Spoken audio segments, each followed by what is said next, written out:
What's going on, everyone? So, James Harden was a no-show to media day yesterday for the Sixers, which isn't really a surprise to anyone. Everyone kind of knew and expected, hey, James Harden's not going to show up. He doesn't even want to play for the Sixers this year. He's doing everything he can to make things uncomfortable, force his way out, and end up going to the Clippers is his preferred destination. The Sixers are still actively trying to trade James Harden. Daryl Morey made that clear, that he's still looking for trades, but is having a hard time finding an actual trade, finding an actual deal. And they expect James Harden to show up to training camp, but to make things very painful was the word that was used. They're expecting him to basically be a nuisance and throw a tantrum and just be very disruptive, which is never a good thing, right? And look, as far as my opinion goes on this, one, you definitely got to trade him. But secondly, it's like, if you're James Harden, like, just be professional. What's the worst case scenario? You're on a top 3 team in the Eastern Conference that has a potential to come out of the East and maybe even win an NBA championship. You got the reigning MVP on your roster and you got to ride it out for a year and then you can go wherever you want. Like, why throw this fuss? Why throw this tantrum? Why just make things and behave in these manners? We saw him do it with Houston. We saw him do it with the Nets. Like, he was so bad in Houston, they thought he was wearing a fat suit and stuff. Like, it's so ridiculous. Like, you're a grown man, a professional athlete. Behave as such. You're not some little kid that, got his sucker taken away from him. Behave professionally. But nonetheless, the Sixers he still wants to go to the Clippers. Sixers are trying to make it happen. But the Clippers aren't interested in giving up a bunch of assets and draft picks and stuff, which they don't really have any way. But they're not interested in giving up a bunch of stuff to go and get James Harden. And nor should they, right? One, James Harden's done a lot of it to himself. Like, what team is seeing James Harden behave this way for now the third time and going, you know what, let's sell the farm to go get James Harden? I mean, seriously, what roster, what team, what organization, whether that be the Clippers or whatever, yes, he wants to be a Clipper. He wanted to be a Net, and he just imploded that. He wanted to be a Sixer, and guess what? He went and imploded that. Right? Like, it's just because he wants to be a Clipper and the Clippers, can make it happen and want to go do that. They got to be looking at it as, okay, we get him and we're one bad day away from James Harden trying to implode this roster and we're already struggling.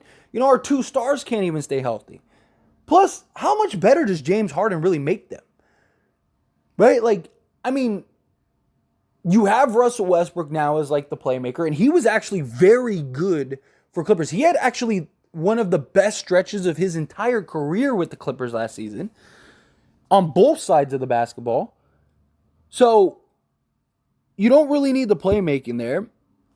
Also, Russell Westbrook is a guy that is going to play every game that he possibly can play.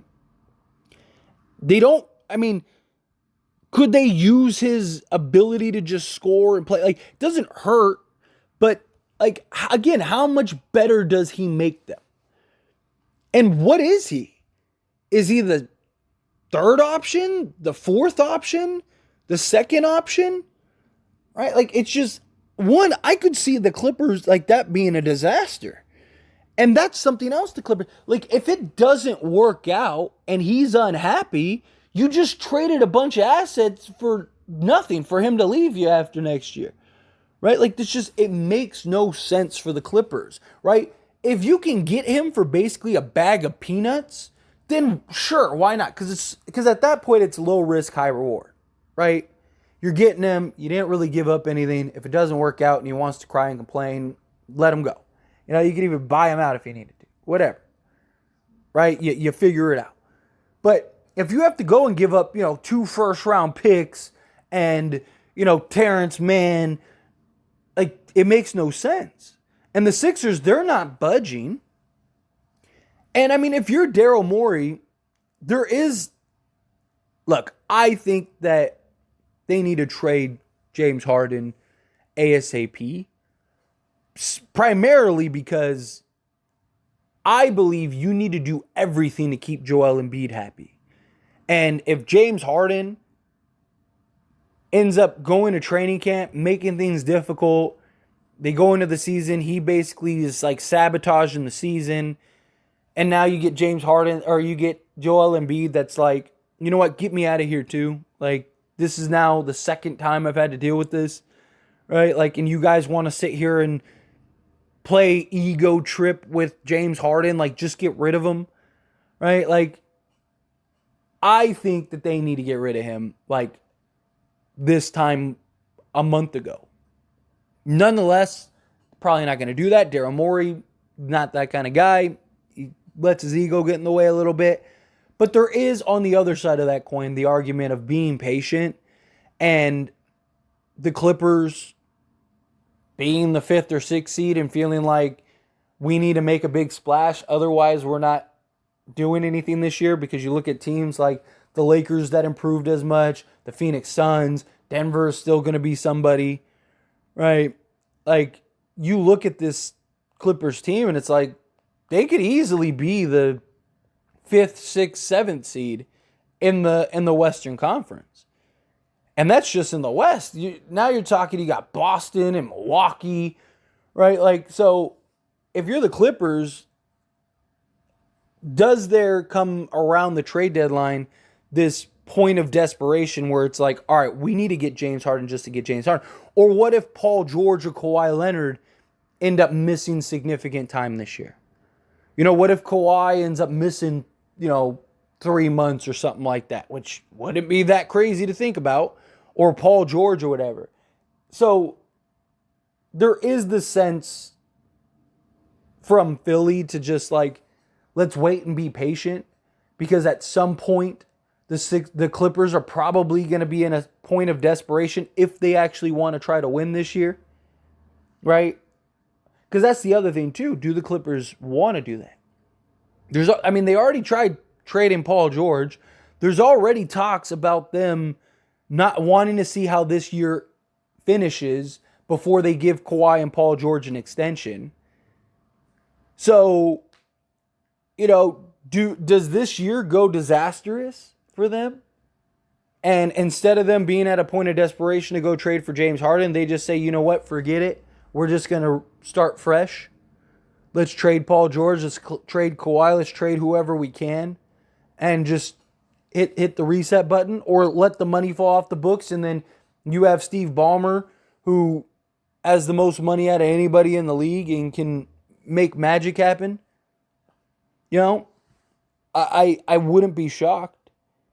So there is this little bit of sense of like you're playing with fire here a little bit, right? And I just, again, if I'm the Sixers, just get rid of them. Why play hardball? Why try to play tough guy? For what?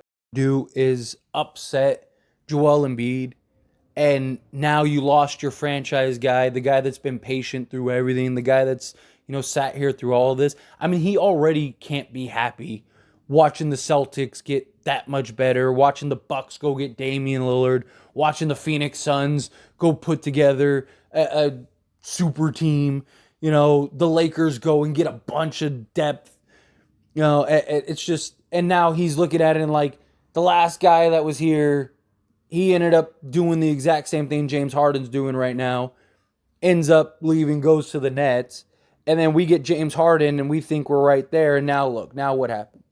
The last kind of side of the coin for Philly is, I guess, you keep James Harden and you let the money fall off the books, and then you have Tobias Harris leave, you have everything leave, and now you're in a position to where it's like, oh, we have enough to go get like 2 max guys or a max guy and like a bunch of like really quality rotation guys, right? Maybe that's the sell to Joel Embiid, or maybe you unload James Harden at the trade deadline as like a salary dump for some pieces that you want, or some disgruntled star becomes available or whatever.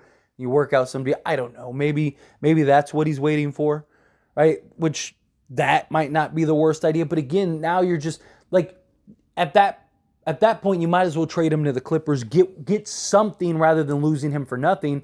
And the Clippers have enough salary in expiring contracts, right? Even if you just get a first round pick, getting one first round pick is better than no first round picks, right? And you still have the same salary flexibility and everything, especially when you gave up assets to go get James Harden. So that's how I look at it, is that, like, even if it's like, okay, like we're not gonna, like, we don't want to end up losing our cap space and our future flexibility by taking on these long-term salaries. Okay, I understand that. I get that. But again, a team like the Clippers, where he wants to go, they can free up a bunch of cap space for you, and now you're in a good spot, right? And now you freed up that cap space. Still, you can still get a first round pick. It's better than losing him for nothing, is my point. But anyway, as always, this is a discussion, so I pass the question on to you. Let me know your thoughts and opinions down in the comments below. Do you agree with me? Disagree with me? What do you think happens with James Harden? What do you think they should do? Do you think that, just trade him, like, get the cap flexibility from the Clippers? Also, one last thing is, like, at least if you get the guys from let's say you get Robert Covington, Nicholas Batum, and whoever else, right? At least those guys will want to play.